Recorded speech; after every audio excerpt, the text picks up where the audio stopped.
up on the HTV News Show, we have information on the chess tournament, rainy day reminders, and overdue book day. All this and much, much more coming up on this Thursday, December 8th, 2022, Gold Day edition of the HTV News Show. Let's go. Hi, I'm Hannah, and welcome to the HTV News Show. And I'm Akshay. Let's go over to our top story. Going on in room 5A is the Happy Holidays Chess Club tournament, brought to you by Dominic Leung. The first round was last Tuesday, and the next rounds will be Monday, December 12th, and Wednesday, January 4th. Check it out. The world is going crazy for soccer as the World Cup plays out over the next few weeks.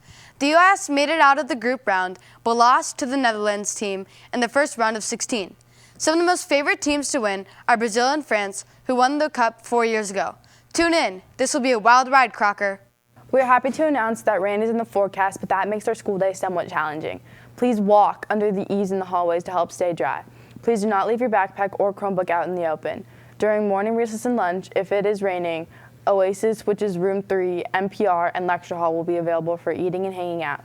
The library is open for recess and lunch recess for doing work or reading. Please remember to pick up your trash, dress warm, and stay dry.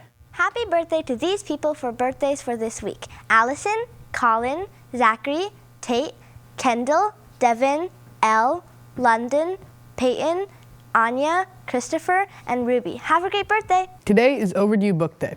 Please check your library account and turn in your overdue books so that someone else can read them too. Go online to the student app so you can check. Look in your room for lost books and bring them back to the library. Hi Crocker students, this is your Spirit Commissioner Charlie. On Friday, December 16th, the day before we go on our winter holiday break, there's going to be a Spirit Day and a class competition. For the Spirit Day, you can either wear pajamas or an ugly Christmas sweater. Also, there is going to be a staff versus student dodgeball and a surprise activity after. Hope you're excited and I will see you in the gym. Hi, I'm Alexa with your weather report for today. Tonight we are going to have some more rain. Also, there is rain likely for tomorrow as well. So remember those rainy day reminders that you heard earlier and wear warm clothes and closed shoes to stay dry and comfortable. Attention students, if you ask for an elective change request, please know that it can take up to 3 weeks for the change to occur. Mrs. Slater will be processing all the change requests and will contact you. Please be patient as we work through the requests. This week in the sporting news, 49ers quarterback Jimmy Garoppolo broke his foot on Sunday, which means that he has played his last snap for the 49ers this season and maybe ever. The backup for Garoppolo is rookie Brock Purdy, who played surprisingly well on Sunday. 49ers fans hope that Purdy can continue this play and lead the Niners through the rest of the season. We will leave you with another video about staying safe online. You will now watch the digital citizenship clip and have a short discussion with your class. You know who really gets me? TikTok. What up, world? Miles Best, journalist, host of Above the Noise, and world-class chef. Y'all, I've spent hours scrolling through TikTok perfecting my vegan wing recipe. I've learned so much about cooking in pots and pans, it's changed my world. But while I was deep in my vegan wing TikTok, I totally missed that apparently there's this thing called a Super Bowl. And it has nothing to do with cooking. It's a sporting event with football. What's next? You're gonna tell me that Obama isn't president anymore? What else am I missing out on? So today, we're getting philosophical and asking, is the internet expanding your mind or is it making you narrow-minded? Now you might be thinking, dang, Miles, that's a deep question. And to that I say, yes it is, and you're welcome. But to answer that question, we gotta talk about why you're seeing what you're seeing on your social media feeds. And the answer to that, my friends, has a lot to do with recommendation algorithms. Now, basically, an algorithm is a formula or a set of instructions to solve a problem. And when it comes to social media, recommendation algorithms are the computer instructions for how a given social media app decides what to show you. I mean, 500 hours of video are uploaded to YouTube every minute worldwide. That works out to 720,000 hours of new content per day.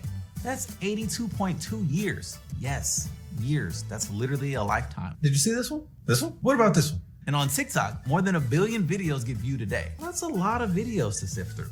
And you probably have no interest in a bunch of them. I mean, those pimple popping videos, no thank you. And that's the point of the recommendation algorithm, to identify content that will appeal to you. That's Alexander Walla. He's a computer scientist who studies how information spreads on social media. We chatted with him to help us better understand how social media recommendation algorithms work. In order for them to learn about you, they need to collect information. So that's some of the pages you browse, some of the content you engage with is taken into account in those algorithms. And then they do a lot of sophisticated machine learning, a lot of mathematics behind the scenes, and say, okay, we think you're going to like this. And if you engage with that content, they give you more of that.